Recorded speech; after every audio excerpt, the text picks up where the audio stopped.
नमस्कार, आदाब, मैं रिदा खानम। आप देख रहे हैं सियासत टीवी पर हिंदी समाचार। एक नज़र डालते हैं आज के हेडलाइंस पर। नेशनल हेराल्ड केस में सोनिया राहुल गांधी को बड़ी राहत। वहीं पर ईडी की चार्जशीट पर कोर्ट का सुनवाई से इनकार। मनरेगा खत्म नहीं, रोजगार स्कीम में बदला पैसों का नियम। मुरादाबाद में गरजे कांग्रेस प्रदेश अध्यक्ष। बुलडोजर से लेकर योगी सरकार तक साधा निशाना। और वहीं पर एसआईआर पर उन्होंने बड़ी बात कही है। इन सारे टॉपिक्स पर बात करने के लिए हमारे साथ मौजूद है हमारे साथी ऐश्वर्या सर, आपका खैर मकदम है। तो सबसे पहले बात करते हैं कि आज नेशनल हेराल्ड से जुड़े मनी लॉन्ड्रिंग मामले में एक बड़ी सुनवाई हुई है और राउज एवेन्यू कोर्ट ने ईडी की दाखिल चार्जशीट पर सुनवाई करने से इनकार कर दिया है। इस फैसले से राहुल गांधी और सोनिया गांधी को बड़ी राहत भी मिली है और कोर्ट ने कहा है कि ईडी चाहे तो जांच जारी रख सकती है। ईडी ने अपनी चार्जशीट में सोनिया, राहुल गांधी, सैम पित्रोदा, सुमन दुबे, सुनील भंडारी, यंग इंडियन और रोटेक्स मर्चेंटाइज प्राइवेट लिमिटेड को नामजद किया है। वहीं पर ईडी की जांच पर कांग्रेस की दलील थी कि ये राजनीतिक बदले की कार्रवाई है, और जबकि ईडी का ये दावा है कि एक गंभीर आर्थिक अपराध है जिसमें फर्जीवाड़े और मनी लॉन्ड्रिंग के सबूत भी मिले हैं। और इस मामले पर हमने देखा कि खुद ये केस लड़ रहे कांग्रेस नेता अभिषेक मनु सिंघवी का बयान भी सामने आया, जिसमें उन्होंने कहा है कि ये एक बहुत ही महत्वपूर्ण फैसला है और ये एक खोखला मामला था जिसे इतने ऊंचे लेवल तक ले जाया गया और आज इस पर संज्ञान भी नहीं लिया गया। सुनते हैं सबसे पहले उनका बयान।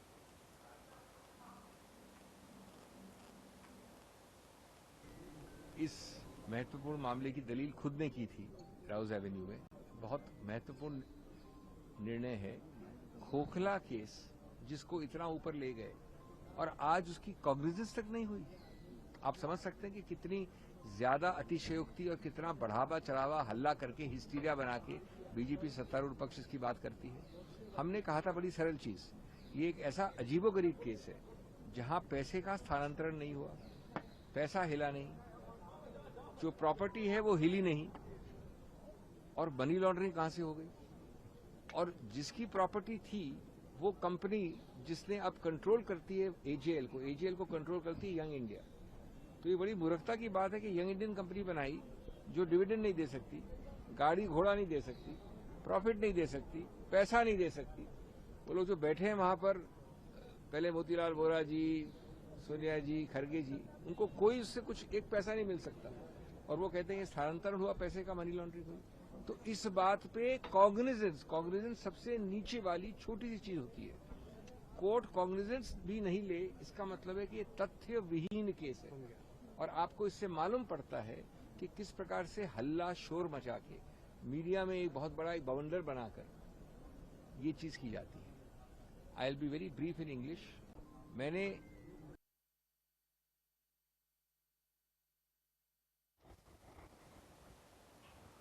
हालांकि हमने जो बयान सुना है उसमें भी उन्होंने यही कहा है, अभिषेक मनु सिंघवी ने, कि ये जो है एक खोखला मामला था और जिसका कोई संदर्भ नहीं था। लेकिन जो मामला सामने आया है, जो राहत भरी खबर सामने आई है राहुल गांधी के लिए और सोनिया गांधी के लिए, वाकई उनके लिए एक बहुत बड़ा फैसला है और बहुत ही राहत भरी खबर है। लेकिन इसमें जो है कोर्ट ने साथ ये भी कहा है कि ईडी चाहे तो अपनी जाँच आगे जारी रख सकती है, तो हो सकता है ये मामला कहीं ऊंचे लेवल पर भी पहुंचाया जाए। देखिए, सबसे अहम चीज़ ये कि कांग्रेस पार्टी हमेशा से इसे नकारती आई है।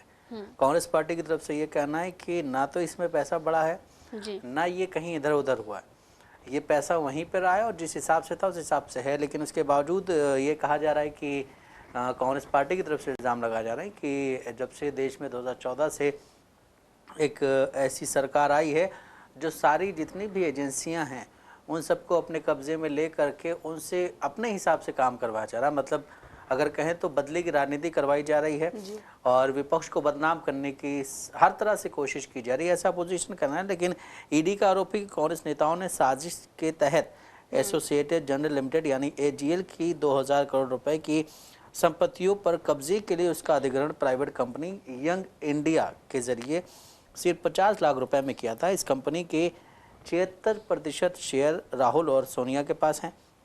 इस मामले में अपराध से जो क्या बोलते हैं अर्जित आय 988 करोड़ रुपए मानी गई है। साथ ही संबंधित संपत्तियों का बाजार मूल्य जो है 5000 करोड़ रुपए बताया जा रहा है, जिस हिसाब से ईडी के आरोप थे उस हिसाब से आज जो सुनवाई हुई है उसमें कहा गया है कि आप कार्रवाई कर सकते हैं, लेकिन इस पर हम कुछ अभी नहीं कर सकते। अभी हमने सुना कि अभिषेक मनु सिंघवी जो कि कांग्रेस पार्टी की तरफ से और एक क्या बोलते हैं वरिष्ठ वकील के तहत इस केस के लिए आवाज़ उठा रहे, इस केस पे काम कर रहे हैं, उनके चेहरे पे भी एक खुशी की झलक नजर आई। उसके साथ ही कांग्रेस के जितने भी लीडर्स वहाँ पे मौजूद थे उस वक्त आपने देखा हो कैमरे पे, तो उन सब के चेहरे पे कहीं ना कहीं एक खुशी की लहर थी कि इन चीज़ों के लिए अब कहीं ना कहीं कोर्ट ने वो चीज़ें जो कांग्रेस पार्टी पहले से कह रही थी या जो अपोजिशन पहले से कह रहा है उसको सामने ला दिया है कि अभी हम इस पे कुछ नहीं कर सकते, आप इस पे कार्रवाई कर सकते हो। जब तक आपकी कार्रवाई पूरी नहीं होगी, सबसे अहम चीज़ तो ये है कि जब तक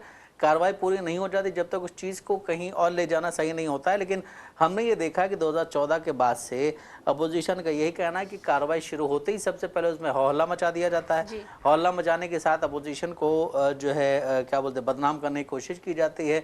जिस भी पार्टी का वो लीडर होता है उस पार्टी को बदनाम करने की कोशिश की जाती है। उसके बाद फिर चीज़ें जब अगर वो कहीं सच साबित नहीं होती हैं तो फिर उसको दरकिनार कर दिया जाता है। हमने ये भी देखा है कि हमारे देश का एक मीडिया जो क्या बोलते हैं जो दरबारी मीडिया जिसे कहा जाता है जी, वो लोग भी उन चीज़ों को बहुत ज़ोर शोर से उठाते हैं और इस पर अपनी अपनी राय रखते हैं। हालांकि बाद में जब चीज़ें गलत साबित होती है तो वहाँ पे कोई भी माफ़ीनामा सामने नहीं आता और ये चीज़ें अभी नहीं हर बार देखने को मिली। अभी हमने देखा कि अभिषेक बच्चन का एक ट्वीट आया जिसमें उन्होंने कहा है कि हमारी फैमिली जो मामले हैं उनमें मीडिया को इतना ज़्यादा इंटरफेयर नहीं करना चाहिए, क्योंकि मीडिया अक्सर जो है जो मेन स्ट्रीम मीडिया की बात की जा रही है उसमें कि मीडिया अक्सर ऐसी खबरें दिखाता है जो कि सत्य नहीं होती, जिनमें सत्य बराबर कोई मात्र बराबर कोई सत्य नहीं होता है। और इस हिसाब से अगर हम देखें तो जो हिंदुस्तान का मीडिया है या फिर हिंदुस्तान की इस वक्त की गवर्नमेंट है, ये कहा जा रहा है कि उसके अंडर में जो मेन स्ट्रीम मीडिया है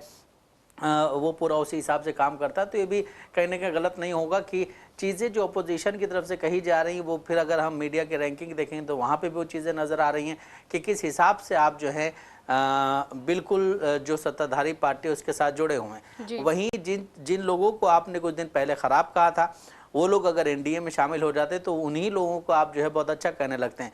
अभी हम जिस तरह सुबह बात कर रहे थे कि नीतीश कुमार ने एक जो मुस्लिम लेडी थी उनका क्या बोलते हैं हिजाब खींचने की कोशिश की थी, फोर्सफुली कोशिश की गई, उसमें साफ झलक रहा है। अगर यही नीतीश कुमार किसी और के साथ होते तो शायद इस बात को बहुत बड़ा चढ़ा के हर वक्त दिखाया जाता। एक दरबारी मीडिया के एंकर जिनका ये कहना है, उनका अभी मैंने ट्वीट पढ़ा, उसमें ये लिखा हुआ है साफ तौर पे कि जहाँ पे हिंदुस्तान की महिलाओं को मर्दों के बराबर आपने स्थान दिया तो वहाँ पे हिजाब पहनने की क्या ज़रूरत है, वहाँ पे चेहरा ढकने की क्या ज़रूरत है। तो इस तरह की अगर पत्रकारिता होगी हमारे देश में तो उसमें फिर आप समझ सकते हैं कि ये किस पार्टी के लिए काम कर रहा है। जी, और आपने उनका जो जिक्र किया, जिस तरह से वो एंकर है, उन्होंने इस तरीके की बात कही है कि हर वक्त जो है जो महिलाएं हैं अपना जो है वो मांगती हैं कि हमें जो है मर्दों के बराबर अधिकार मिलना चाहिए, और यहाँ पर अगर अधिकार देने की बात आती है तो इस तरह से सवाल उठाए जाते हैं। और इसी पर हमने देखा कि सुप्रिया श्रीनेत ने भी जो वीडियो है नीतीश कुमार का वो बताया है और बताते हुए कहा है कि यहाँ पर बिहार में, खासकर बिहार में ये कहा गया था कि नीतीश कुमार महिलाओं का अधिकार देंगे और यहाँ पर महिलाओं के अधिकारों को छीनने की बात की जा रही है। और उसका रीट्वीट करते हुए जो भाजपा की प्रवक्ता हैं राधिका खेड़ा, उन्होंने अशोक गहलोत का एक पुराना वीडियो उठाकर सोशल मीडिया पर डाला है और कहा है कि उस वक्त अशोक गहलोत दिखाई दे रहे हैं कि एक हिंदू महिला का घूंघट उठाते हुए नजर आ रहे हैं और वो कह रहे हैं कि आपको इस घूंघट से आज़ादी दिलाने में हमारा काम है, आपको आज़ादी मिल चुकी है तो आप ये घूंघट क्यों लगाए हुए हैं। हालांकि दोनों वीडियो में अगर देखा जाए तो वो दोनों ही गलत है, क्योंकि हर महिला का या हर पुरुष का अधिकार होता है कि वो किस तरीके से समाज में रहे। देखिए, हर इंसान का अपना अधिकार होता है, उस अधिकार को आप नहीं छीन सकते हैं। दूसरी चीज़ ये भी है कि हमने ये भी देखा दिल्ली में जब हिजाब के लिए प्रोटेस्ट हो रहा था तो उसमें बहुत सारे ऐसे लोग प्रोटेस्ट में शामिल हुए थे जो खुद घूंघट काढ़े हुए थे जी। उन्होंने घूंघट निकाला हुआ था, वो हिजाब के खिलाफ प्रोटेस्ट कर रहे थे। तो आप ये भी देखिए कि हर एक संस्कृति में अपने अपने को रीति रिवाज होते हैं जिनको हर इंसान अपनाता है। कुछ लोग नहीं अपनाते, कुछ लोग अपनाते, जो अपनाते हैं उसमें भी वो खुश रहते हैं, जो नहीं अपनाते हैं उसमें भी खुश रहते हैं। अभी जिस तरह से हमने बात की, जो एंकर हैं उन्होंने जो एक ट्वीट किया था उस पर जो है काफ़ी सारी चीज़ें अभी चल रही सोशल मीडिया पे, लेकिन एक कहना ये भी होगा कि आप भी जो है उसी क्या बोलते हैं बरादरी से आती हैं जहाँ पे घूंघट काटना एक क्या बोलते हैं प्रथा होती है। और आप बिहार में उस जगह से आती हैं जहाँ पे अभी हमने देखा बिहार चुनाव में वो वहाँ गई हुई थी, जहाँ पे वो अपने पुराने लोगों से मिली, अपने रिश्तेदारों से मिली, तो वहाँ पे भी देखा गया कि लोग घूंघट काट के बैठे हुए कैमरे के सामने। तो इसका मतलब क्या है कि आप उनको भी गलत ठहरा रही हैं या फिर उनकी बराबरी जो है मर्दों के बराबर नहीं है। इस तरह की बातें करना और कहीं ना कहीं जो है आप वहाँ के सीएम जो है उनको डिफेंड करती नजर आ रही हैं।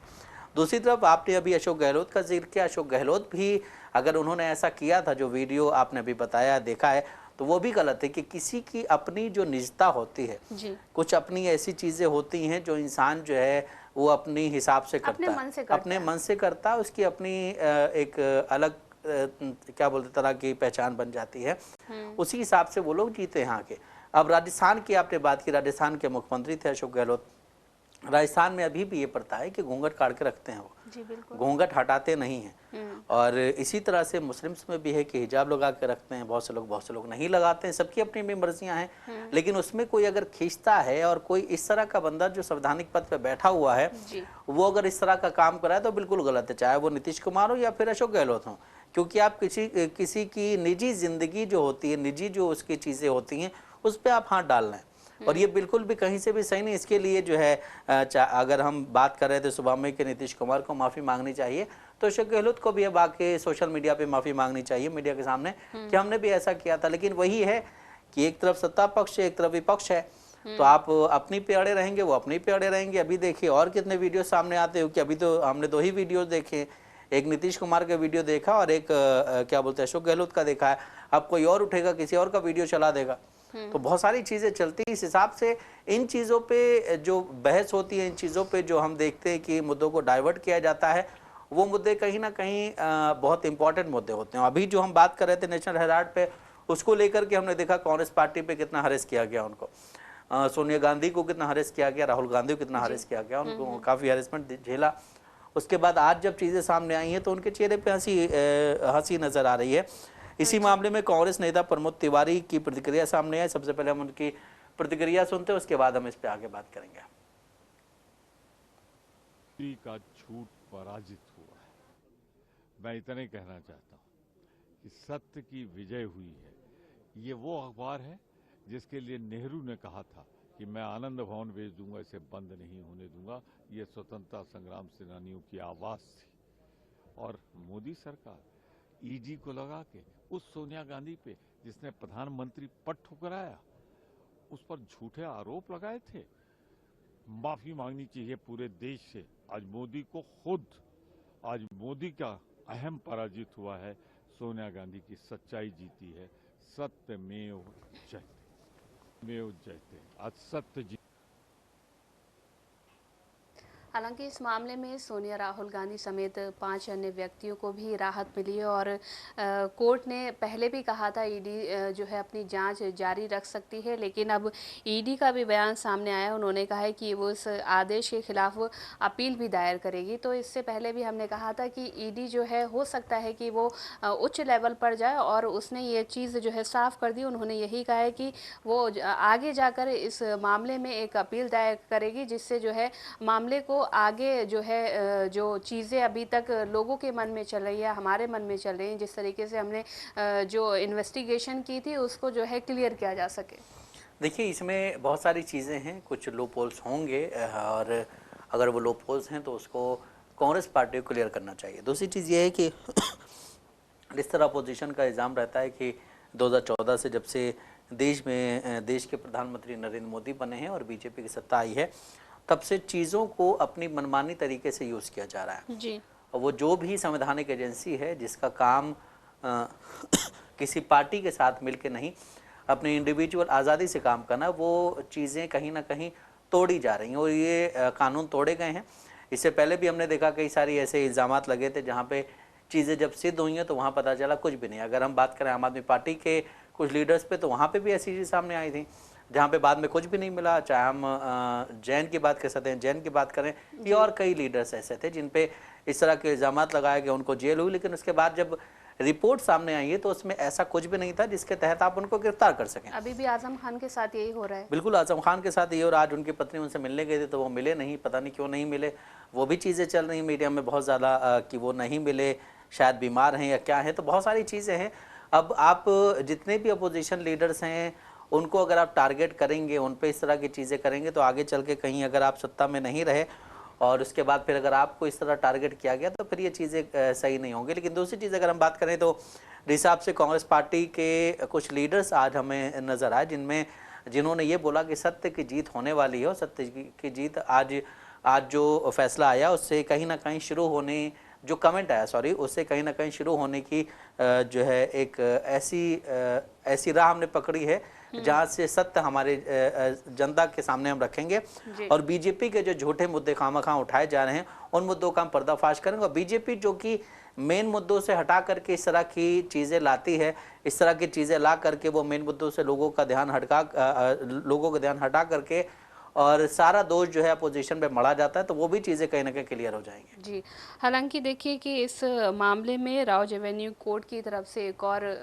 जो है दलील सामने आई है और उसमें उन्होंने यही कहा है कि दिल्ली पुलिस की आर्थिक अपराध शाखा पहले ही एफआईआर दर्ज कर चुकी है और ऐसे में ईडी की दलीलों पर फैसला देना जल्दबाजी होगी। ईडी चाहे तो मामले में आगे की दलीलें पेश कर सकती है, क्योंकि अभी भी राउज एवेन्यू की तरफ से ये क्लियर नहीं किया गया है, क्योंकि उनके पास बहुत सारे ऐसे केस पड़े हुए हैं। उन्होंने यही कहा कि दिल्ली पुलिस की जो आर्थिक जो शाखा है उसकी तरफ से भी एफआईआर दर्ज की गई है, तो हम पूरे मामलों को देखेंगे, उसके बाद इस पर कोई निर्णय लेंगे। बिल्कुल, जल्दबाजी में कोई निर्णय लेना ठीक भी नहीं होता। कोर्ट ने जिस हिसाब से काम का जो कमेंट किया है कि आप अपनी पूरी कीजिए जो इन्वेस्टिगेशन है, उसके बाद आप हमारे पास आइए, हम काम करेंगे। और राउज एवेन्यू कोर्ट के बारे में ये भी कहा जाता है कि वो बहुत ही सख्त निर्देश देती है और उसके निर्देशों को पुलिस हो या फिर कोई भी एजेंसी उसको मानना पड़ता है। रीज़न ये है कि वहाँ पे ऐसे ही मामले जाते हैं ज़्यादातर। अभी हमने देखा था कि तेजस्वी यादव पूरी फैमिली के साथ वहाँ पे आए थे चुनाव से पहले, उनको भी राहत दी गई थी। तो सबसे अहम चीज़ ये करता है राउज एवेन्यू कोर्ट की जब तक आप पूरी तरह से जानकारी इकट्ठा नहीं कर लेते हैं, सारे एविडेंस इकट्ठा नहीं कर लेते, तब तक वो किसी भी निर्णय पे पहुंचने के लिए थोड़ा सा वेट करता है और वहां पहुंचने में ये कहता है कि आप सारी चीज़ें क्लियर करके हमारे पास आए, तब हम इस पे काम करेंगे आगे। जी, अब बात करते हैं मनरेगा की। तो केंद्र की नरेंद्र मोदी सरकार नई रोजगार स्कीम लाने जा रही है और इस स्कीम के आने के बाद मनरेगा ख़त्म हो जाएगा और इसकी जगह नई स्कीम योजना ले लेगी और सरकार मनरेगा को ख़त्म करने और इस संबंध में एक नया कानून बनाने के लिए लोकसभा में विधेयक लाने जा रही है और नई योजना किसानों के लिहाज से बहुत अच्छी भी मानी जा रही है।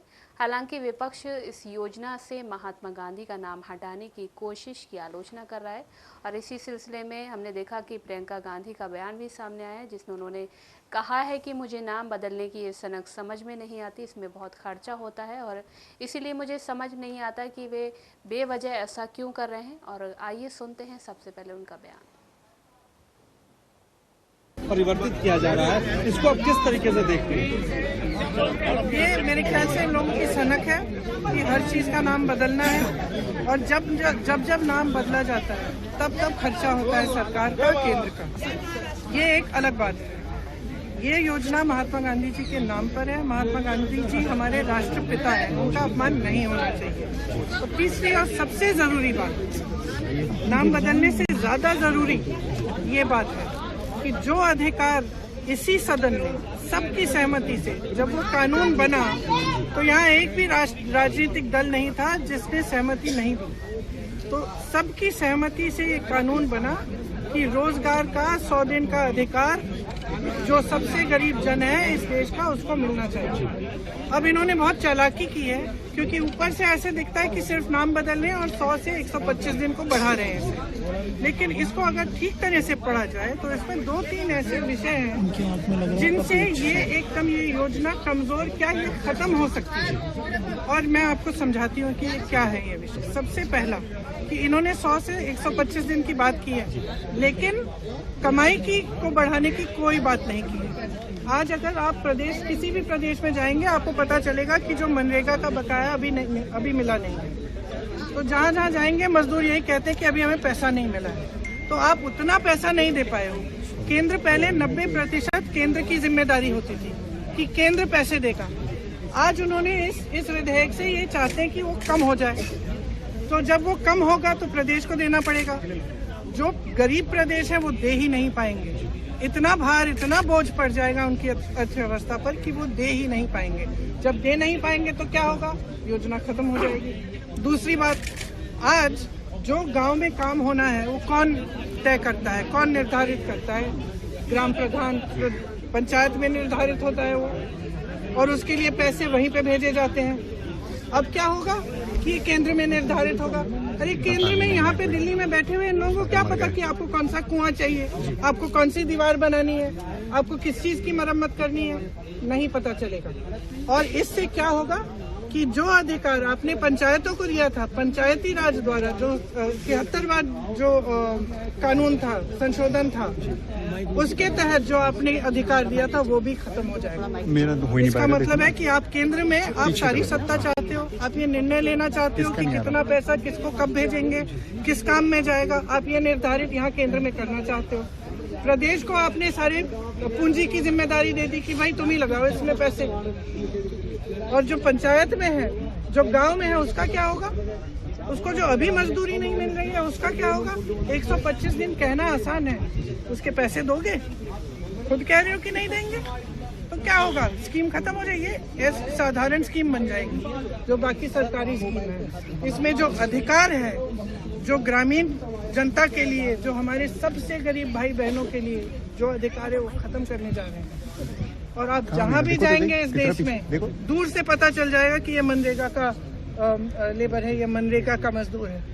दूर से पता चल जाएगा। उसके हाथ कठोर होते हैं, उसकी चेहरे पे झुर्रियाँ होती है, गरीब से गरीब इंसान होता है वो। वायनाड से लेके रायबरेली तक मैंने देखा है। दूर से पता चल जाता है कि ये मनरेगा के मजदूर है। उसको भी खत्म करना चाहते हो आप? किस लिए? इतने पैसे तो आप अडानी अंबानी को पकड़ा रहे हो, सारी संपत्ति पकड़ा रहे हो, और वो बेचारा मजदूर सुबह से शाम तक काम कर रहा है, धूप में मर रहा है, पसीना आ रहा है उसका, खून बह रहा है उसका, आप उसको छोड़ दोगे?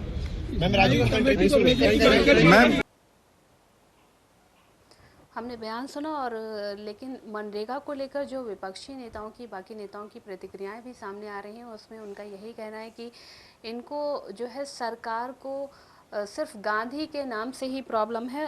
लेकिन अब देखिए कि सेशन के या सिर्फ 3 दिन बचे हैं, क्योंकि 19 तारीख को सेशन का लास्ट डे है, और उससे पहले जो बातें होने वाली थी या जो जिन चीज़ों पर चर्चा होने वाली थी उन चीज़ों पर नहीं हुई। लेकिन सरकार ने 10 घंटे की चर्चा वंदे मातरम पर कराई, क्योंकि शायद हो सकता है उनके लिए बहुत ज़्यादा ज़रूरी मुद्दा होगा।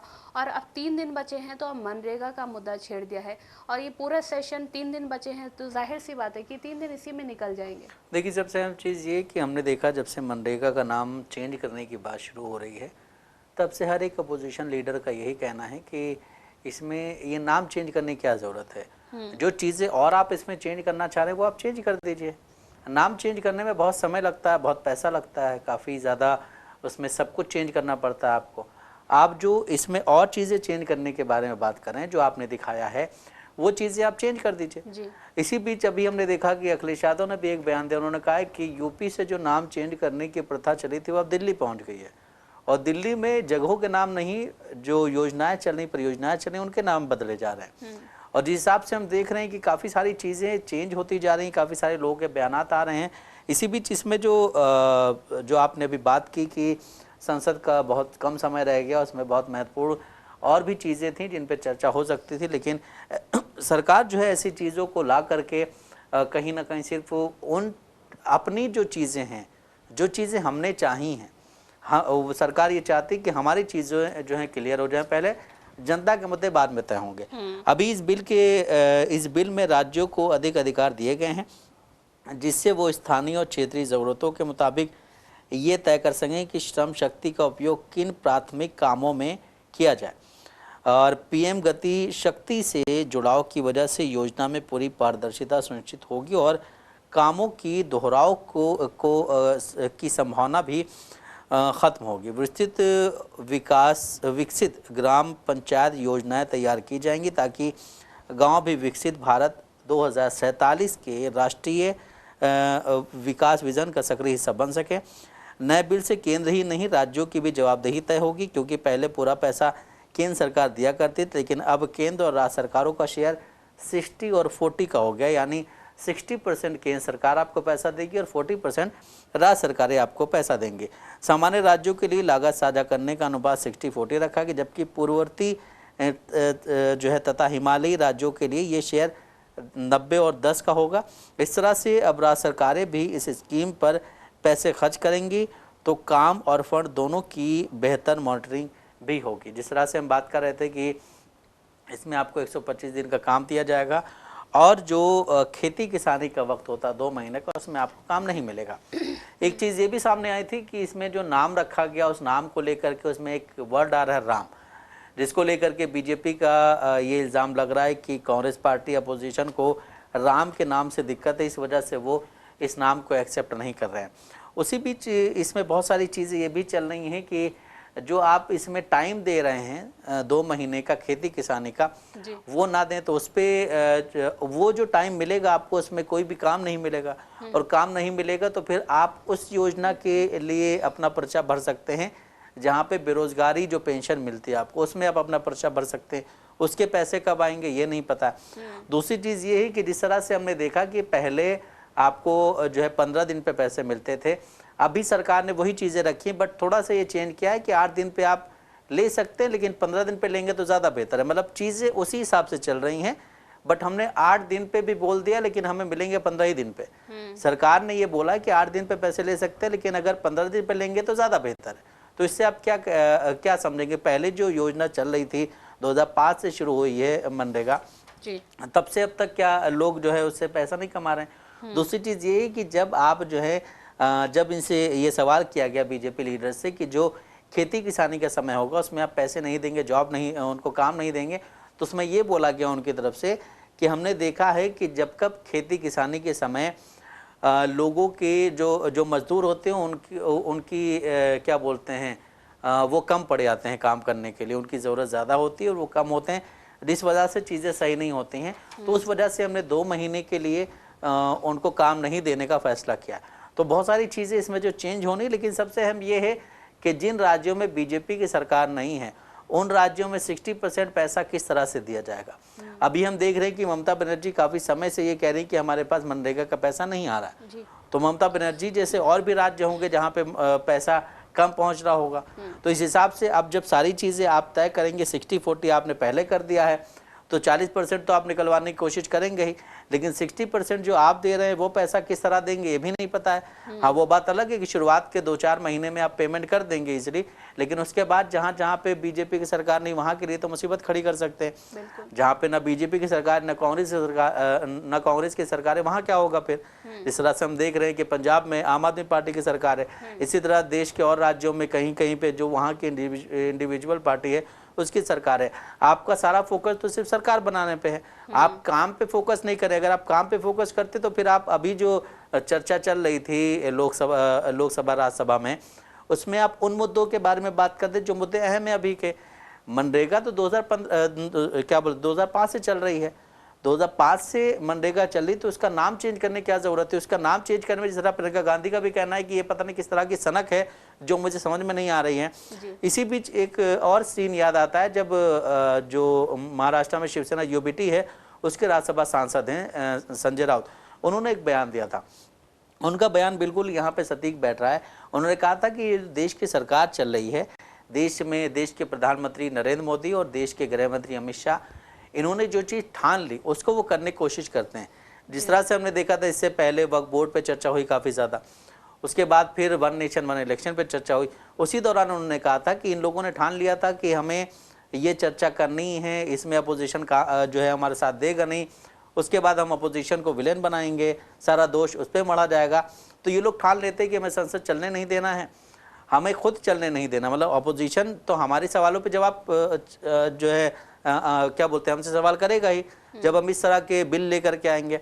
वो आज कहीं ना कहीं से 2-3 नज़र आ रही है उनकी बात कि उन्होंने ये बात बिल्कुल सही कही थी कि जो सत्ता पक्ष है वो ऐसे बिल लेके आता है जिसका अपोजिशन अपोज करेगा, और जब अपोजिशन अपोज करेगा तो कार्रवाई बाधित होगी। कार्रवाई बाधित होने के बाद फिर आप ये जाके कहेंगे कि अपोजिशन जो है उस पर चर्चा नहीं करना चाह रहा है, उस पर बात नहीं करना चाह रहा है, लोगों का जो पैसा है वो सारा चिल्लम चिल्ली में निकाल दे रहा है, उस पर कोई काम नहीं हो पा रहा है। जिन मुद्दों पे चर्चा होनी थी उन मुद्दों पे चर्चा ही नहीं हो रही। आपने वंदे मातरम पे 10 घंटे की चर्चा की, उसके बाद इसको लेकर के फिर आ गए आप। तो ये कहीं ना कहीं आपके लिए भी मुसीबत खड़ी करेगा आगे जब आप सत्ता से जाएंगे। उसके बाद कोई नई पार्टी सत्ता में आएगी या कोई भी पार्टी सत्ता में आती तो आपके लिए भी मुसीबत होगी कि आप किस तरह से उस वक्त संसद को चलाएंगे। जी बिल्कुल। देखिए, इससे पहले जो एसआईआर का मुद्दा तूल पकड़े हुआ था और उस वक्त भी सरकार ने यही कहा था कि हम इस पर बात करेंगे, इस पर बहस करेंगे, लेकिन उससे पहले हम वंदे मातरम पर चर्चा करेंगे। और उस वक्त हमने देखा था कि विपक्षी पार्टी किसी भी तरह से मूड में नहीं थी कि पहले जो है वंदे मातरम पर चर्चा हो। लेकिन उसके बाद हमने देखा कि किसी भी तरह से जब विपक्षी पार्टियों ने ये सुना कि हाँ एसआईआर पर भी चर्चा होगी, उसके बाद उन्होंने उनका ये फैसला मान लिया, वंदे मातरम पर पहले चर्चा की गई। 10 घंटे की चर्चा के बाद जब दूसरा दिन हमने देखा तो उसमें वंदे मातरम का ही वो जिक्र चल रहा था, वंदे मातरम की ही चर्चा चल रही थी। उस वक्त जो सत्ता पक्ष की पार्टियां थी वो यही इल्ज़ाम लगा रही थी कि वंदे मातरम से विपक्ष को बहुत बड़ा नुकसान हुआ है, शायद विपक्ष वंदे मातरम नहीं गाना चाहता है या वंदे मातरम से उनको बहुत ज़्यादा प्रॉब्लम है। लेकिन विपक्ष ने भी यही कहा था कि हमें कोई प्रॉब्लम नहीं है, क्योंकि सबसे ज़्यादा जो स्वतंत्रता सेनानी है वो हमारी ही पार्टी से निकले हैं। कभी भी आरएसएस का अगर कोई भी बंदा आप लाकर सामने दिखा दीजिए जिसने अपने देश के लिए जान दी हो, अपना खून बहाया हो, लेकिन उसके बाद भी हमने देखा कि एसआईआर पर किसी भी तरह की चर्चा नहीं हुई। अब जब एसआईआर पर चर्चा होने वाली थी उसके बाद ये मामला सामने लाके खड़ा कर दिया जिसका कोई सर पैर ही नहीं है। देखिए, सबसे हम यही कि हम बोल रहे हैं, जिस तरह संजय राउत का एक बयान मुझे याद आया था अभी कि वो लोग सिर्फ और सिर्फ इन चीज़ों पर चर्चा करना चाहते हैं जिस पर अपोजिशन रेडी नहीं है। अपोजिशन का ये कहना है कि हमें सत्ता ने अपोजिशन में बिठाया है तो हमारे भी कुछ फ़र्ज़ बनते हैं कि हमें उनके मुद्दों को उठाना है। दिल्ली पॉल्यूशन के मुद्दे को उठाना है, इंडिगो के मुद्दे को उठाना था उन्हें। बहुत सारी चीज़ें ऐसी थी जो नहीं हो रही थी देश में, उन चीज़ों को दोबारा से चालू करवाना था। लेकिन आप मनरेगा को लेके आ गए, मनरेगा को लेके आए हैं तो सारा फोकस मनरेगा पे, और मनरेगा पे जब अपोजिशन इस बात को मान नहीं रहा है, अब बीजेपी ने क्या पकड़ रखा है, एक वर्ड राम, और जो है क्या बोल सत्ता पक्ष ये कह रहा है गांधी के नाम को क्यों हटाया जा रहा है। तो अब सत्ता पक्ष का ये कहना है कि हम राम के नाम को नहीं लेके आ रहे हैं और राम के नाम से अपोजिशन को इतनी दिक्कत क्यों है। वहीं सत्ता पक्ष जो कि विपक्ष में, उनका यह कहना है कि आप गांधी से इतनी नफरत क्यों करते हैं। तो अभी आप देखिए दोनों तरफ से एक एक वर्ड को लेकर के, एक एक जो नाम है उसको लेकर सिर्फ बहस चल रही है। अभी इसमें बहुत सारे लूप होल्स हैं जिन पे हमने देखा प्रियंका गांधी ने बात की, जिन पे हमने देखा और कई सारे ऐसे बाइट्स आए हैं जिन्होंने उस पर बात की है और बाकायदा लोगों को समझाने की कोशिश की कि लोग अगर नहीं समझेंगे तो शायद आगे चल के उनको परेशानियां होंगी। जी, हालांकि आपने जो राम का जो जिक्र किया, और भाजपा का यही है कि जब भी अगर वो कहीं पर फंसते हैं तो वो या तो राम का नाम सामने लेकर आते हैं। अब देखिए वंदे मातरम पर चर्चा का कोई भी कहीं से भी कुछ भी नहीं बन रहा था कि हाँ वंदे मातरम पर चर्चा होनी चाहिए, लेकिन उन्होंने यही कहा कि वंदे मातरम में जो है हम धरती की वंदना, हम अपने देश की वंदना करते हैं, और शायद विपक्षी पार्टियों को इससे कहीं ना कहीं प्रॉब्लम है। और अब वो यही मुद्दा लेकर आए हैं राम का, क्योंकि जाहिर सी बात है अगर कोई इस पर बोलेगा, बोलने की कोशिश करेगा तो उसको धर्म के नाम पर चुप करा दिया जाएगा। बिल्कुल चुप करा दिया गया, क्या चुप करा दिया जाता ही हर बार। और आप देखिए कि जब भी ऐसा कोई मुद्दा खड़ा होता है देश में जहाँ पे बीजेपी अब घिरती नज़र आ रही होती है, वहाँ पे वो इस तरह के मुद्दे लेके आते हैं जिससे जो है फिर बीजेपी एक अपना वोट बैंक सिक्योर कर रही है ना। अभी उसे ये भी देखना है कि बंगाल में भी चुनाव होने वाले हैं, उसके बाद उत्तर प्रदेश में चुनाव होने वाले हैं। दोनों राज्य बड़े हैं और छोटे छोटे राज्यों में उतना ध्यान दे नहीं रहे हैं। अभी हमने देखा केरला में उन्होंने अपना एक प्रभारी बना दिया। केरला में हालांकि अभी जो चुनाव हुआ था निकाय चुनाव, उसमें उसे कोई ज़्यादा सफलता मिली नहीं, लेकिन उसके बावजूद उन्होंने अपना प्रभारी बना दिया, नियुक्त कर दिया। लेकिन जिस हिसाब से बीजेपी काम करती है उसकी काम की श्रेणी अलग है, लेकिन जो जब संसद चल रहा होता है, हमने देखा कि मतलब कई साल हो गए हैं जब संसद चलने वाला होता है, अपोजिशन अपना एक वो देता है कि हमें इन बातों पर चर्चा करनी है, सर्वदलीय बैठक में उस पर सहमति बनती है, उसके बाद यहाँ आकर के चीज़ें बदल जाती हैं। और यही जो है विपक्ष का कहना रहता है कि यहाँ आके चीज़ें क्यों बदलती हैं, हमें हर बात वहाँ पे क्यों नहीं बताई जाती है। और वो जो क्या बोलते हैं विपक्ष जो आपको लेटर देता है कि हमें इन चीज़ों पर चर्चा करनी है, तो वहाँ पे आप घिरते नज़र आ रहे होते हैं। जब आप घिरते नज़र आ रहे होते हैं तो आप ऐसे मुद्दों को उठा कर ले आते हैं जिसका कोई सिर पैर नहीं होता है। इससे पहले हमने देखा कि क्या बोलते हैं वक्फ वाला मुद्दा ले आए, उसके बाद में फिर वन नेशन वन इलेक्शन लेकर के आ गए। इसी तरह से नए नए मुद्दे लेके आ रहे हैं और वहाँ पे बहुत महत्वपूर्ण चर्चाएं होनी थी, मणिपुर पे चर्चा होनी थी, बहुत सारे ऐसी चीज़ें थी जहाँ पे चर्चा होनी थी। इससे पहले हमने देखा पहलगाम के अटैक पे चर्चा होनी थी, लेकिन वहाँ पे भी नहीं हुई चर्चा। वहाँ पे भी आपने जो है क्या बोलते विपक्ष पे सारा दोष मर दिया कि ये लोग जो है बात करने नहीं देना चाहते, ये लोग चर्चा नहीं करने देना चाहते। तो आप हर बार एक ऐसा मुद्दा उठा के लाते हैं जहाँ पे विपक्ष जो है उस पर अपोज करता है, उसके बाद कार्रवाई को स्थगित किया जाता है और कार्रवाई किस तरह से होती है ये सभी को पता है। पूरा टाइम इसी में निकल जाता है। और अब हमने देखा है कि इसी सिलसिले में समाजवादी पार्टी के सांसद रामजी लाल सुमन का भी बयान सामने आया और उन्होंने कहा है कि महात्मा गांधी की मौत के बाद सोवियत रूस को छोड़कर दुनिया में कोई भी ऐसा झंडा नहीं था जो उनके सम्मान में ना झुका हो, लेकिन इन लोगों को गांधी नाम से बुखार आ जाता है और ये लोग ये कवायद क्यों कर रहे हैं।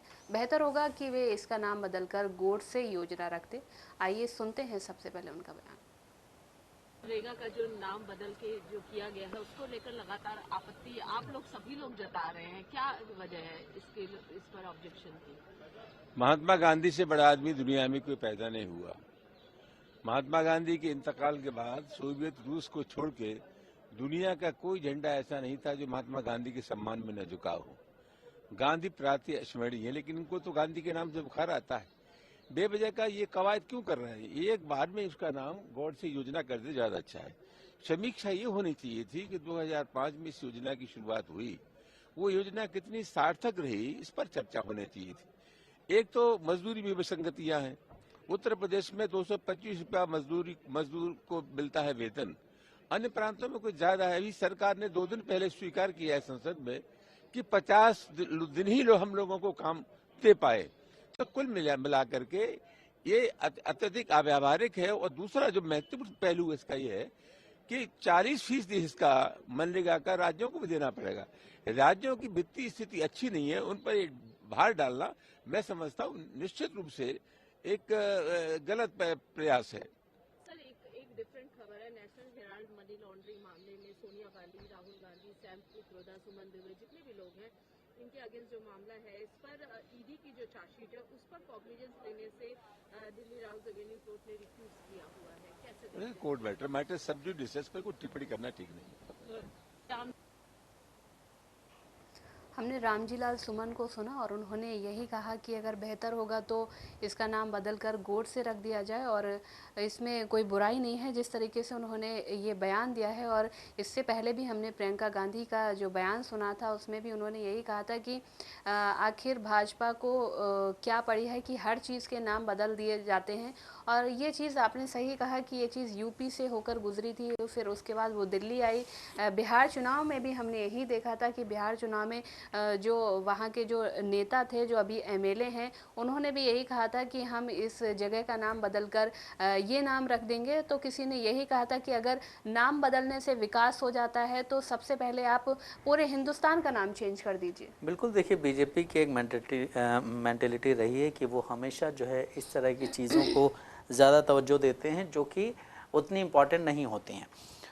जहाँ पे आप ये भी देखिए कि पैसा भी बहुत खर्च हो रहा है। मनरेगा का जो अभी तक लोगो सब चीज़ें चल रही थी, पैम्पलेट चल रहे थे, उन सबको बनाने में समय लगेगा, पैसा लगेगा।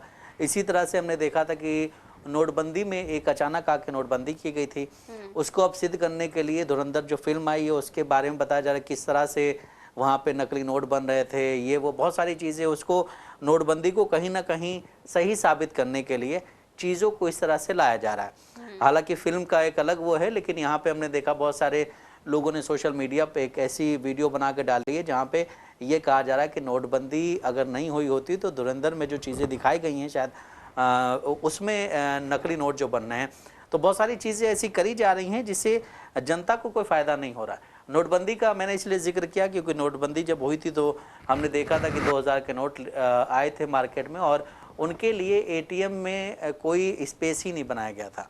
उसके लिए बाद में फिर चीज़ें तैयार की गई। तो उसी हिसाब से हमने ये भी देखा कि लॉकडाउन किस हिसाब से लगाया गया। तो बीजेपी बहुत जल्दी चीज़ों को लेकर के आती है, लेकिन उससे पहले ये नहीं देखा जाता है कि चीज़ें हम सही किस तरह कर पाएंगे। पहले से कोई ऐसा मैनेजमेंट नहीं तैयार हो पाता है कि हमें कोई काम करना है तो हमें उसके लिए पहले अपना एक मैनेजमेंट तैयार करना होगा, उसके बाद चीज़ों को लाना होगा। हमने देखा कि आप एमएसपी लेकर के आ गए, 3 कानून लेकर के आ गए क्या बोलते किसानों के लिए, या फिर जीएसटी लेकर के आ गए। तो तो इन सब चीज़ों पे अपोजिशन ने उस वक्त आवाज़ उठाई थी, लेकिन आपको बाद में समझ में आया कि हाँ ये चीज़ें गलत है, बाद में आपने उन चीज़ों को वापस लिया। तो इसका मतलब ये नहीं कि हर जगह अपोजिशन गलत ही होती है, वो बात अलग है कि आप उनको साबित कर रहे हैं गलत। हर जगह पे जब भी आप देखें कि संसद की कार्रवाई चल रही होती है या कोई चुनाव चल रहा होता है, तो वहाँ पे जाके हमेशा अपोजिशन को इस तरह दिखाया जाता है कि अपोजिशन को कोई एक भी वोट ना देना, सारे वोट मुझे दे देना, क्योंकि मैं जब से आया हूँ 2014 से, तब से चीज़ें सिद्ध हुई। हालांकि चीज़ें सही होने के साथ साथ जो है कुछ क्षेत्रों में हम बहुत पीछे भी गए हैं। आपने रुपया की बात की, रुपया बहुत नीचे गया है जी। उसके बाद फिर बीजेपी के लीडर ये कहते हैं कि हम तो जो है रुपया रख के घूमते हैं, हम डॉलर रख के घूमते नहीं अपनी जेब में, रुपया रख के घूमते हैं, जो भी चीज़ें खरीदनी होती हैं हम रुपये से खरीदते हैं। तो बहुत सारे ऐसे भी आपके लीडर हैं जिनको शिक्षित होना चाहिए जिन मुद्दों पे बात करनी उन मुद्दों के लिए, क्योंकि बहुत सारे लीडर्स ऐसे जिनको मुद्दों के बारे में पता ही नहीं होता, उनको ये नहीं पता कि हमें कहाँ पे क्या बोलना है। अब बीजेपी इसी तरह के लीडर्स को टिकट दे करके चुनाव में लाती है और जनता फिर उन्हें जिताती है। इस तरह हम सुबह बात कर रहे थे कि एक ऐसे लीडर थे जिनका एक बयान सामने, जिनका एक वीडियो सामने आता है, उस वीडियो के बाद वो जीत करके आते हैं। एक लीडर आपके चुनाव से पहले जेल चले जाते हैं, लेकिन उसके बाद वो जीतते हैं। वो जेडीयू के थे, क्योंकि जेडीयू के साथ आपका गठबंधन है। तो उसके बाद फिर केंद्रीय मंत्री जो है जेडीयू कोटे से, वो जाकर के उनका प्रचार करते हैं। तो आप इस तरह की चीज़ें लेकर के आते हैं, इस तरह के आप काम करते हैं जो अपोजिशन कहता है कि ये गलत है, लेकिन आप उसको सिद्ध करने के चक्कर में और उसके बाद और भी जो है कुछ ऐसे काम कर देते हैं जनता के लिए काफ़ी ज़्यादा नुकसानदेह साबित होते हैं। जी, आपने कहा कि जेल में रहते हुए नेता चुनाव लड़ लेते हैं, लेकिन अगर कोई व्यक्ति, कोई भी अपराधी जेल में होता है तो वो वोट नहीं डाल सकता है। और जब नोटबंदी हुई थी तब आपको याद होगा कि सरकार ने क्या कहा था कि हर एक व्यक्ति के, हर एक महिला के खाते में 15 लाख रुपए आएंगे और युवाओं को 2 करोड़ रोजगार दिया जाएगा, लेकिन ना तो आज 15 लाख रुपए आए और ना ही रोजगार मिला, और ये जो दावा था उनका फेल हो चुका है। उसके बाद उन्होंने कई सारी ऐसी स्कीमें लेके आए, कई सारी चीज़ें ऐसे लेकर आए। उसके बाद बहुत सारी प्रक्रियाएं ऐसी चली कि लोग उसमें उलझते चले गए और ना उन्होंने 15 लाख रुपए की तरफ देखा और ना ही उन्होंने रोजगार की तरफ देखा, क्योंकि अब लोगों को अपनी साख बचाने की पड़ी हुई है। क्योंकि जो लोगों के अपने घर थे तो वो घर जो है सरकारी ज़मीन बताकर घर तोड़ दिए जा रहे हैं। अब लोग या तो अपने घर बचाएंगे या सरकार से 15 लाख मांगेंगे। देखिए वही चीज़ें हैं कि बीजेपी आपको किस तरह से आपके माइंड को चेंज करती है। अभी हमने देखा कि कोलकाता में एक इवेंट हुआ था मेसी का जहाँ पे मेसी की झलक पाने के लिए लोग जो है बिल्कुल वहाँ पे सुबह से क्या रात से ही लोग लगे हुए थे। पहले टिकट की होड़ थी, उसके बाद फिर लोग वहाँ पे खड़े हो गए थे। उसके बाद जब मेसी नहीं पहुँचे तो काफ़ी लोगों ने तोड़फोड़ की, हालांकि 1-2 लोग इंजर्ड हुए थे। उसके बाद हमने देखा ममता बनर्जी ने फ़ौरन एक बयान जारी किया जिसमें उन्होंने लोगों से क्षमा मांगी और इसकी जो जाँच जो है वो एक रिटायर्ड जज को दी, उनके सुपुर्द किया। अभी जो खबर आ रही है वो ये आ रही कि पश्चिम बंगाल के खेल मंत्री जो है अरूप बिस्वा, उन्होंने इस्तीफा दे दिया। अब ये आप देखिए कि जो बीजेपी शासित राज्य नहीं है वहाँ पे अगर ऐसी कोई घटना हो जाती है तो वहाँ के मुख्यमंत्री खुद आकर के लोगों से क्षमा मांगते हैं, खुद माफ़ी मांगते हैं और वहाँ पे इस्तीफा दिया जाता है। लेकिन आप ये देखिए कि बीजेपी जब से सत्ता में आई 2014 से, या फिर जहाँ जिन जिन राज्यों में बीजेपी की सरकार है वहाँ अगर कुछ ऐसी घटनाएं हुई तो वहाँ पे किसने माफ़ी मांगी, किसने इस्तीफा दिया? हमने देखा कि पहलगाम में आतंकी आ गए, 26 लोगों को मार दिया गया। उसके बाद गृह मंत्री को इस्तीफा देना चाहिए था, वो गृह मंत्री तो उन्होंने इस्तीफा नहीं दिया। उसके बाद फिर हम देख रहे हैं कि उत्तर प्रदेश में कुंभ की घटना होती है इतनी बड़ी, उत्तर प्रदेश के मुख्यमंत्री योगी आदित्यनाथ जो है वो आकर के गलत बयान देते हैं, गलत जो है आंकड़ा पेश करते हैं, उन पर कोई एक्शन नहीं लिया जाता है। उत्तर प्रदेश में झांसी में एक जो है शिशु हॉस्पिटल में बच्चे जल जाते हैं, वहाँ पे किसी का इस्तीफा नहीं लिया जाता है। न्यू बॉर्न बेबी जल जाते हैं आईसीयू में, वहाँ पे कोई इस्तीफा नहीं लिया जाता। मथुरा में कथावाचक होता है, वहाँ 150 मौतें होती है, कथावाचक का नाम भी चार्जशीट में नहीं आता। इस तरह की चीज़ें होती हैं जहाँ पे बीजेपी की सरकार होती है। जहाँ पे बीजेपी की सरकार नहीं होती वहाँ के जो सीएम हैं या जो बड़ी पोस्ट पे वो लोग अपने पोस्ट से इस्तीफा देने की बात करते हैं या इस्तीफा देते हैं। वहाँ के मुख्यमंत्री जो हैं वो खुद आके लोगों से माफ़ी मांगते हैं। हमने देखा ममता बनर्जी ने फ़ौरन आकर के लोगों से माफ़ी मांगी है और उसकी जांच जो है कमेटी बनाई है जिसकी अध्यक्षता जो है रिटायर्ड जज करेंगे। तो आप ये भी देखिए कि इससे पहले भी हिंदुस्तान में या बीजेपी के राज्य में बहुत सारी ऐसी घटनाएं हुई हैं जहाँ पे ना किसी ने इस्तीफा दिया है और उसकी जांच जो चल रही थी वो अभी उसका पता ही नहीं है कुछ कहाँ क्या है क्या नहीं हुआ उसमें। जी, हालांकि मनरेगा की बात चल रही थी तो मनरेगा को लेकर शिरोमणि अकाली दल की नेता हरसिमरत कौर का बयान भी सामने आया है जिसमें उन्होंने ये कहा है कि ये भाजपा सरकार इस नए विधेयक के तहत गरीबों के अधिकार छीन रहे हैं और आइए सबसे पहले उनका बयान सुनते हैं। केंद्र से जो फंड जाता था उसमें भी परिवर्तन किया गया है, क्या कहना है? देखिए, मुझे इस बात का बहुत ही दुख है कि ये पार्लियामेंट बना है गरीबों को और देश की जनता का भला करने के लिए। सारा सेशन में आपको वंदे मातरम डिबेट करने का टाइम मिला, जिससे किसी गरीब का भला नहीं होता है। आज आप अखीरले कुछ दिन रह गए हैं, 3 दिन रह गए हैं, और आप ऐसा बिल इसका नाम बदल के आप बताइए गरीब का क्या भला होगा। और दुख की बात यह है कि इस नए कानून में सीधे से मनरेगा के आप हक गरीब का आप खो के आप गरीब के पेट में लात मार रहे हैं और भगवान राम के नाम के पीछे आप छिप रहे हैं। जो गरीब का अधिकार होता है 100 दिनों की मजदूरी, वो उससे खोई जा रही है, क्योंकि जो 90% पैसे यहाँ से आते हैं उसको अब 60% कर दिया गया है। और एक तरीके से जो देश की जो यहाँ पे जो खजाना है उसको आप एक तरह से एक ब्लैकमेल करके, रैंसम करके आप राज्यों को आप उनके ऊपर पकड़ बना रहे हैं। और जब 60% पैसे आप सिर्फ दे रहे हैं 90 की जगह, तो ये बिल्कुल सही है कि राज्यों के पास, जिनके पास पैसे नहीं, उधर मनरेगा खत्म होगा। तो मैं देश की जनता को बताना चाहती हूँ कि ये केंद्र की सरकार, भाजपा की सरकार गरीब का मनरेगा खत्म कर रही है और भगवान राम के नाम के मगर छुप रही है। और 125 दिन देने के काम की बात कर रहे हैं मंत्री जी, तो जब 100 दिन ही पूरे नहीं हो रहे हैं, लोगों के पैसे उनको नहीं मिल रहे हैं, फेक कार्ड्स बन रहे हैं, दुनिया भर की इसमें प्रॉब्लम्स हैं, और 125 दिन आप कहां से दे देंगे। और पार्लियामेंट जो ये एक निष्पक्ष, हर एक धर्म के लिए ये बराबर है, वहां पे जब मंत्री जी बोले कि राम राज्य बनाने का, तो एजेंडा इनका साफ हो गया है कि इनको गरीब, मजदूर और माइनॉरिटी से कोई मतलब नहीं है। इनका एक और ही एजेंडा जो चल रहा है वो धीरे धीरे बातें बाहर है। तो मैं सख्त विरोध करती हूँ और दुख इस बात का कि आप गरीब को भी नहीं बख्शा और नाम भगवान राम का इस्तेमाल करके कर रहे हैं। इससे और दुख की बात क्या हो सकती है। हमने हरसिमरत कौर का बयान सुना, जिसमें उन्होंने यही कहा है कि ये सरकार गरीबों के हक की बात करती है और उन्हीं के हकों पर अपना कब्जा जमाए हुए है और उनके पेट पर लात मार रही है। और उन्होंने यही कहा है कि संसद भवन गरीबों की भलाई के लिए बना है और आपके पास वंदे मातरम पर बहस करने के लिए पूरा समय था, जिससे किसी गरीब को फ़ायदा नहीं होता। लेकिन अब आप नाम बदलने के लिए एक बिल ला रहे हैं। दुख की बात यह है कि इस नए बिल के ज़रिए आप लोगों के पेट पर लात मार रहे हैं और भगवान राम के नाम के पीछे आप छुप रहे हैं।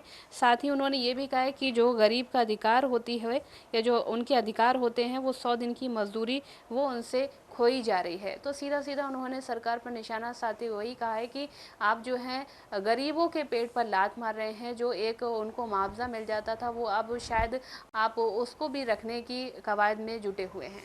देखिए, इन्होंने एक बात बहुत अच्छी कही कि आप अपनी नाकामियों को लेकर के भगवान राम के पीछे छुपने की जो आपकी पुरानी आदत है, वो फिर कहीं ना कहीं दोहराई गई है। हम देखते हैं कि जब भी कुछ ऐसी चीज़ें आती हैं तो आप उस नाम के पीछे छुप जाते हैं। जिस नाम के एक फिल्म आई थी पीके, जिसमें आमिर खान जो है वो अपने इधर उधर नाम लगा लेते हैं कुछ पोस्टर्स, तो वो कहते हैं सेल्फ डिफेंस के लिए, इसमें हमें कोई मारेगा नहीं। तो बिल्कुल बीजेपी उसी हिसाब से काम करती है। कहीं पे भी कुछ ऐसी घटना होती है, कुछ होता है जहाँ पे बीजेपी फंस रही होती है, तो वहाँ पे वो किसी धार्मिक उसका नाम ले लेती, जिससे जो है अपोजिशन भी वहीं पे खड़ा रहता, फिर उसके पास भी कोई जवाब नहीं होता है। इस पार्लियामेंट सेशन में हमने देखा कि बहुत सारे गंभीर मुद्दों पर चर्चा होनी थी, SIR पे चर्चा होनी थी, पॉल्यूशन पे चर्चा होनी थी, बहुत सारे ऐसे मुद्दे थे जिन पे चर्चा होनी थी, लेकिन उन पर चर्चा नहीं हुई।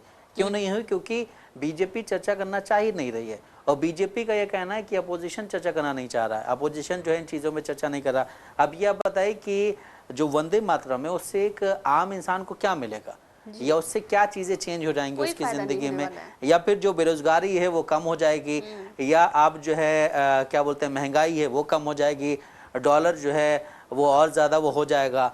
बहुत सारी चीज़ें ऐसी हैं जो देश की ज़रूरत है। अभी आप देखिए कि बिहार में जो चीज़ें चल रही हैं, अभी जो एक हमने देखा कि एक वीडियो बिहार से आया था जिसमें बिहार के मुख्यमंत्री नीतीश कुमार ने एक मुस्लिम महिला के हिजाब को खींचने की जो इंसिडेंट किया है वो, या फिर 2 दिन पहले हमने देखा कि बिहार में एक इंसान को लिंच किया गया सिर्फ इस वजह से क्योंकि उसका नाम मुसलमान था।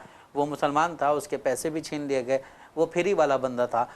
इन सब चीज़ों पे बात नहीं होती है। ये सब चीज़ें खत्म होनी चाहिए। अभी हमने देखा कि गौरक्षक दल जो है वो किसी को भी पकड़ के मार देता है बिना किसी क्या बोलते हैं एविडेंस के, और पुलिस वहाँ पे मूकदर्शक बनी रहती है, पुलिस कुछ करती नहीं है। ये चीज़ें इन पे चर्चा होनी चाहिए, लेकिन इनसे ज़्यादा महत्वपूर्ण बीजेपी के लिए वंदे मातरम है, या फिर आप देखें कि जो मनरेगा का है उसको चेंज करना है, ताकि मुद्दों को हम डाइवर्ट कर दे। उसके बाद फिर हम जनता के बीच जाके बोले कि हमने इस योजना को इस हिसाब से चालू किया, हालांकि योजना पूरी उसी हिसाब से चलेगी। 60-40 वाला वो कर दिया है। पहले जो है केंद्र सरकार ज़्यादा पे करता था, अब केंद्र सरकार जो है कम हो गई है, राज्य सरकार को ज़्यादा दे दिया गया है। दूसरी चीज़ ये है कि पहले भी आप 15 दिन पे पैसे निकाल लेते थे, अभी आप 15 दिन पे पैसे निकाल लेंगे, लेकिन सिर्फ आपने जो है उसका कवर बदला है, और कवर बदलने में कितना पैसा लगता है ये सभी को पता है। किसी भी योजना का आप अगर नाम बदलेंगे उन पे जाहिर से बात है जो है उस पे पैसा लगेगा। दूसरी चीज़ जो अभी कौर ने बोली कि बीजेपी जो है हर एक चीज़ के पीछे हर बार जब भी कुछ ऐसी चीज़ें होती हैं तो वो राम का नाम लेकर के उसके पीछे छिप जाती है। अभी हमने देखा कि 2 या 3 दिन पहले की खबर है ये कि कैप्टन अमरिंदर सिंह का एक बयान सामने आया था, जिसमें उन्होंने ये बात की कि बीजेपी में जो है हमें कोई भी इम्पोर्टेंस नहीं दी जाती है, कोई भी ऐसी चीज़ होती है, कोई भी फैसले में हमें इन्वॉल्व नहीं किया जाता। Being a senior leader involve करना चाहिए। दूसरी चीज़ उन्होंने ये भी कही थी कि बीजेपी जो है पंजाब में अगर क्या बोलते हैं शिरोमणि अकाली दल से गठबंधन करेगी तभी वो सत्ता में आ सकती, तभी वो मजबूत हो सकती है। तो जिस तरह से अभी इनका बयान हमने सुना कि कौर का कि इन्होंने जो चीज़ें कही बीजेपी के लिए, इससे ये चीज़ें जाहिर नहीं होती हैं कि शायद बीजेपी या शिरोमणि अकाली दल का गठबंधन होगा। अब ये भी देखना अहम होगा कि इसके बाद जब चीज़ें बदलती हैं या नाम बदलता है उसके बाद लोगों को कितना रोज़गार मिलेगा, और इस देश की जो गरीबी है, इस देश में जो बेरोजगारी है, इस देश में जो शिक्षा का स्तर जो क्या बोलते हैं बिल्कुल गिरा हुआ है, और स्वास्थ्य सेवाएं हमारी आप देख लीजिए कि एक क्या बोलते हैं एक पति की एक वो हो जाता है एक्सीडेंट एक इंसान का, उसके साथ उसकी पत्नी जा रही होती है, वो इंसान उल्टी कर देता है एम्बुलेंस में, तो उसकी पत्नी से वो एम्बुलेंस धुलवाई जाती है। इस तरह की चीज़ें आ रही हैं, और ये कहाँ हो रहा है? सिर्फ बीजेपी शासित राज्यों में हो रहा है। और बीजेपी अपने आप को इतना अच्छा बताती है कि हमारे राज्य में ऐसी कोई भी घटनाएं नहीं होती, कोई भी चीज़ नहीं होती, लेकिन वहाँ पे आप देखिए कि बीजेपी शासित राज्य में चीज़ें हो रही हैं, लेकिन इस पर कोई भी चर्चा नहीं हो रही कहीं।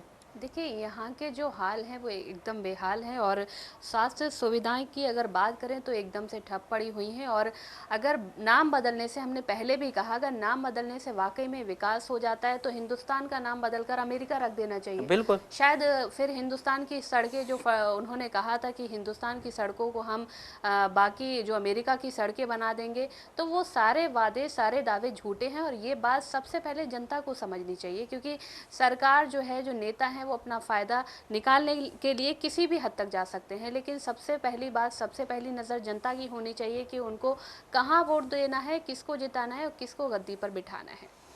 तो नाजरीन, हिंदी समाचार के लाइव प्रोग्राम में बस इतना ही। मुझे और अशर यासिर को इजाज़त। आप बने रहें सियासत टीवी के साथ। अल्लाह हाफिज़।